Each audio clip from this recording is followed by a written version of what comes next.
கிறிஸ்துவுக்குள் அன்பானவர்களே, இயேசு கிறிஸ்துவின் நாமத்திலே நான் உங்களை வாழ்த்துகிறேன். இன்றைக்கு அனுதின உணவிற்கென்று கர்த்தர் நமக்கு கொடுக்கிற வார்த்தை மத்தேயு 6ஆம் அதிகாரம் 17-18. நீயோ உபவாசிக்கும் போது அந்த உபவாசம் மனுஷர்களுக்கு காணப்படாமல் அந்தரங்கத்தில் இருக்கிற உன் பிதாவுக்கே காணும்படியாக உன் தலைக்கு எண்ணெய் பூசி உன் முகத்தை கழுவு. அப்பொழுது அந்தரங்கத்தில் பார்க்கிற உன் பிதா உனக்கு வெளியரங்கமாய் பலனளிப்பார். அன்பானவர்களே, உபவாச ஜெபம் எப்படி இருக்கணும்னா, நான் இன்றைக்கி ஃபாஸ்டிங் ப்ரேயருக்கு போகிறேன்.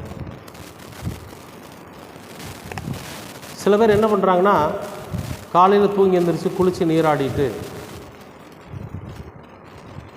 ஒரு கப் காஃபி குடிச்சிட்டு 2 இட்லி மட்டும் சாப்பிட்டுட்டு அல்லது ஏதோ ப்ரெட்டு அந்த மாதிரி சாப்பிட்டுட்டு ஃபாஸ்டிங் ப்ரேயருக்கு போகிறாங்க. எங்கே போகிறீங்கன்னு கேட்டால் ஃபாஸ்டிங் ப்ரேயருக்கு போகிறேன்னு சொல்லுவாங்க. ஃபாஸ்டிங் ப்ரேயர் 2 மணி வரைக்கும் நடக்கும். 2 மணிக்கு சாப்பிட போவாங்க. சாப்பாடு கொடுப்பாங்க ஃபாஸ்டிங் ப்ரேயர் நடக்கிற இடத்துலையே. இது எந்த விதத்தில் உபவாச கூட்டமாக இருக்கும், அது எந்த விதமான உபவாசம் என்பதை நீங்களே முடிவு பண்ணிக்கலாம். ஆனால் இங்கே வேதம் சொல்லுது, நீங்கள் உபவாசிக்கும் போது, அதாவது நாம் ஃபாஸ்டிங் பண்ணும்போது அது யாருக்கும் தெரியக்கூடாதுங்கிறார். இன்றைக்கி நான் உபவாசம் இருக்கிறேன், இன்றைக்கி நான் ஃபாஸ்டிங் இருக்கிறேன், யாருக்கும் தெரியக்கூடாதுங்கிறார். ஆண்டவருக்கு மட்டும்தான் தெரியும். எந்த நோக்கத்துக்காக நாம் ஜெபிக்கிறோமோ, எந்த நோக்கத்துக்காக நாம் உபவாசம் இருக்கிறோமோ, அது ஆண்டவருக்கு நமக்கு மட்டும்தான் தெரியணும். இதுக்காக வேண்டி நாடகம் போட்டுட்டு நான் பெரிய உபவாசம் 4 பேர் பார்த்து, ஐயோ அவர் பயங்கரமாக ஃபாஸ்டிங் இருப்பாருங்க, அவர் பயங்கரமாக உபவாசம் இருப்பார், அவர் பயங்கரமாக சாப்பிடாமல் இருப்பார், இப்படியெல்லாம் நம்மளை பற்றி பெருமை பாராட்ட வேண்டும் என்பதற்காக நாம் உபவாசம் இருக்கக்கூடாது. சில பேர் சோர்ந்து போயிருப்பான், சொங்கி மாதிரி இருப்பான், சும்மாவே இப்படி இருப்பான். நைட்டு நிறையா தின்றுருப்பான், நைட்டு ஃபுல் கட்டு கட்டியிருப்பான், எதுக்களிக்கிற அளவுக்கு சாப்பிட்ருப்பான், காலையில் எழுந்திரிச்சு காப்பி குடிச்சிருப்பான், எல்லாமே பண்ணியிருப்பான். அப்புறம் சர்ச்சுக்கு வரப்போ அப்படியே சோகமாகும். என்ன ஒரு மாதிரி முக வாடலை இருக்குது, இன்றைக்கி நான் உபவாசம் இருக்கிறேங்க அப்படி. இவ்வளோ சோர்ந்து போயிட்டீங்க? ஆமாம், காலிலேருந்து நான் ஒன்றும் சாப்பிட்லைங்க. எத்தனை மணிக்கு? 10 மணிக்கு. காலையில் 10 மணிக்கு அந்த சோறு வந்துடும். அட ஏன் கேட்குறீங்க? நான் இன்றைக்கி ஃபுல்லாக ஃபாஸ்டிங் இருக்கிறேங்க. எப்போ இருந்து இருக்கிறீங்க? காலைல 8 மணிலேருந்து. 8 மணிக்கு தான் காஃபி சாப்பிட்டுட்டு பாத்ரூம் போயிட்டு குளிச்சுட்டு வர்றான். 10 மணிக்கு கேட்டால் ரொம்ப சோர்வாயிரும், ஃபாஸ்டிங் இருக்கிறேன். இப்படித்தானே இன்றைக்கி உபவாசம் இருக்கிறாங்க. ஆனால் இங்கே சொல்கிறாரு, நீ உபவாசம் இருப்பது யாருக்கும் தெரியக்கூடாதுங்க. அது மறைமுகமான ஒரு விஷயம், கடவுளுக்கும் நமக்கும் மட்டுமே தெரிஞ்ச ஒரு விஷயம்.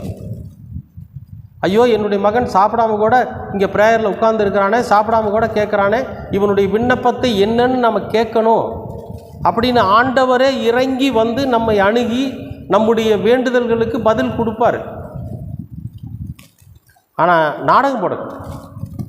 அதனால சொல்லி உபவாசிக்கும் போது அந்த உபவாசம் மனுஷருக்கு காணப்படாதபடிக்கு அந்தரங்கத்தில் உன் பிதாவுக்கே காணப்படும்படியாக, பிதாவாகிய தேவனுக்கு மட்டும் தெரியும்படியா நீ எப்பயும் போல இரு. தலைக்கு எண்ணெய் போட்டுக்க, மூஞ்சிக்கு பவுடர் பூசிக்க, நல்லா கழுவு, மூஞ்செல்லாம் சுத்தமாக கழுவு. நீ எப்பயும் போல இரு. ஒரு நாள் ஃபாஸ்டிங் இருக்கிறதுனால நாம் ஒன்றும் இறந்து போயிட போகிறதில்ல. அதுக்காக நம்ம ஃபாஸ்டிங் இருக்கிறோம் அப்படிங்கிற அந்த நாடகத்தை போடணுங்கிற அவசியம் இல்லை.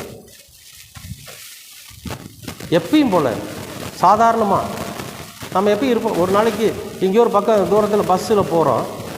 இப்போ காலையில் விடியற் காலம் ஒரு ட்ரெயின் ஏறுறோன்னு வைங்களேன். அதில் கிட்டத்தட்ட பார்த்திங்கன்னா நம்ம ஒரு மத்தியானம் 3 மணிக்கு தான் அங்கே போய் இறங்க போகிறோம். அவ்வளோ தூரத்துக்கு நாம் எப்படி போகிறோம்? சாப்பிடாமல் போகிறோம்ல. அந்த 3 மணிக்கு போய் ஃப்ரெஷ்ஷாக மூஞ்சி கிஞ்சி கழுவிட்டு நம்ம போகக்கூடிய இடத்துக்கு ஃப்ரெஷ்ஷாக போகிறோமா இல்லையா? அது பேர் ஃபாஸ்டிங்கா? அதுக்கு எப்படி இந்த உடம்பு தாங்குது? ஆனால் ஜெபத்துக்காக ஒருவேளை நம்ம சாப்பிடாமல் இருக்கிறப்ப மட்டும் நம்ம சோர்வடைஞ்ச மாதிரி காட்டிக்கிறோம். அன்பானவர்களே, இது போன்ற நாடகங்களை நாம் நிறைவேற்ற வேண்டாம். ஏன்னா நம்ம எதுக்காக ஜெபம் பண்ண போகிறோங்கிறது ஆண்டவருக்கு தெரியும். அதனால் நாம் உபவாசிக்கிறப்போ நாம் உபவாசிக்கிறோன்னு எல்லாரும் பார்த்து பாராட்டணும், எல்லாரும் நம்மளை பார்த்து நமக்கு வருத்தம் தெரிவிக்கணும், எல்லாரும் பார்த்து நமக்கு ஆறுதல் சொல்லணும் அப்படின்னெல்லாம் நினைக்காம எப்பயும் போல் ஃப்ரெஷ்ஷாக நல்லா குளித்து தலைக்கு எண்ணெய் போட்டு நல்லா முகத்தையெல்லாம் நல்லா கழுவிட்டு நல்லா ட்ரெஸ் போட்டுட்டு வந்து அந்தரங்கத்தில் உட்காந்து பிதாவாகிய தேவனிடத்தில் நாம் ஜெபிக்கிறப்போ ஆண்டவருக்கு தெரியும் இந்த மகன் உபவாசமாக இருந்து ஜெபிக்கிறான், அதனால் இவனோட ஜெபத்தை நாம் கேட்கணும் அப்படின்னு ஆண்டவருக்கு தெரியும். நமக்கு பலன் வெளியரங்கமாக கொடுப்பாரு. அப்போ பார்த்து பாராட்டுவானுங்க, என்னென்னு எப்படி இவனுக்கு இதெல்லாம் கிடைக்கிது, இவன் மட்டும் சக்ஸஸ் ஆகிட்டே இருக்கிறானா எப்படின்னா அவனுடைய ஜெபம் அப்படி. அப்போ எப்படி ஜெபிக்கிறான்? உபவாசம் இருந்து ஜெபிக்கிறான். நான் ஒரு நாள் கூட இவன் உபவாசம் இருந்ததை பார்த்தது இல்லையே, பார்க்க முடியாது. ஏன்னா மனிதர்கள் காணும்படியான உபவாசம் அல்ல அவனுடையது. தேவனை திருப்திப்படுத்துகிற, தேவனை பாராட்டுகிற, தேவனே பார்த்து இறங்கி வருகிற உபவாசம். அது மனுஷன் யாருக்கு தெரியாது, கடவுளுக்கும் அவனுக்கு மட்டும்தான் தெரியும். இயேசு கிறிஸ்து சொல்கிறாரு, நீங்கள் உபவாசிக்கும் போது மனுஷர் காணப்படாதபடி ஜாக்கிரதையாக ரகசியமாக போய் ஜெபம் பண்ணுங்க. எப்பயும் போல் இருங்க, ஃப்ரெஷ்ஷாக இருங்க, எப்பயும் போல் ஜெபம் பண்ணுங்க. வெளியரங்கமாய், அதாவது நீங்கள் மறைமுகமாக பண்ணக்கூடிய ஜெபத்துக்கு வெளியரங்கமாக கர்த்தர் பலன் தருவார். நீங்களும் அப்படி உபவாச ஜெபத்தை கடைபிடிப்பீர்கள் என்று நான் விசுவாசிக்கிறேன். வெளியரங்கமான பலனை பெறுவீர்கள் என்றும் நான் நம்புகிறேன். கர்த்தர் உங்களை ஆசீர்வதிப்பார். அன்பின் பரலோக பிதாவே, அருமையான நல்ல இந்த அனுதின உணவிற்காக நன்றி. நாங்கள் உபவாசிக்கும் போது நாடகம் போடுகிறவர்களாக, நடிக்கிறவர்களாக, ஆண்டவரே இந்த உலகம் எங்களை பாராட்ட வேண்டும், எங்கள் மீது கரிசனை கொள்ள வேண்டும் என்பதற்காக அவர்களுக்கு முன்பாக நாங்கள் சோர்வடைந்தவர்களைப் போல நடிக்கவும், ஆண்டவரே நாங்கள் எங்களை ஆயத்தப்படுத்தி கொள்ளாதபடிக்கு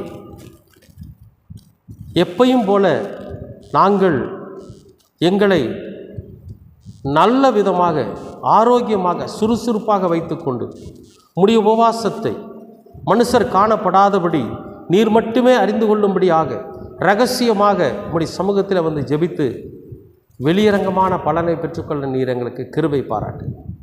இந்த வசனங்கள் எங்களை வழிநடத்தட்டும், எங்களுக்கு ஆறுதல் சொல்லட்டும். இரட்சகராம் இயேசு கிறிஸ்துவின் வழியாய் கேட்கிறோம் நல்ல பிதாவே. ஆமேன், ஆமேன், ஆமேன்.